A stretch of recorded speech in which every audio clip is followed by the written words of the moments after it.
Unitățile și subunitățile de jandarmi pot acționa cu aprobarea prealabilă a Ministrului Afacerilor Interne și la ordinul Inspectorului General al Jandarmeriei Române în orice zonă a țării, alta decât cea de responsabilitate permanentă în funcție de situația operativă existentă în condițiile legii. Adică, în situații extreme, să zicem că e cel mai mare protest din lume la Timișoara, să zicem. E un protest unde au venit toți românii și sunt 1.000.000 de oameni în stradă. Nu o să facă față jandarmii din Timișoara. Asta înseamnă că într-un caz de genul, cu aprobarea prealabilă a Ministrului Afacerilor Interne și la ordinul Inspectorului General,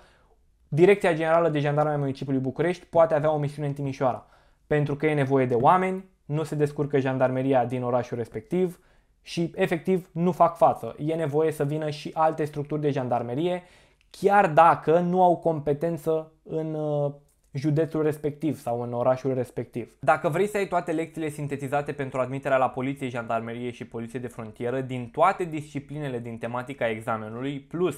exerciții oficiale și exerciții făcute de mine pe care să le lucrezi, plus apeluri de pregătire în care îți explic toată materia sintetizată, care ulterior sunt înregistrate și postate pe platforma mea de pregătire ca să le poți viziona de oricâte ori vrei tu și să te uiți la ele din nou, să ai acces la o platformă de pregătire foarte ușor de accesat și foarte ușor de umblat prin ea, toate astea ca să fii sigur că vei fi admis în școala în care îți dorești, atunci găsești toate detaliile în descrierea videoclipului ăsta.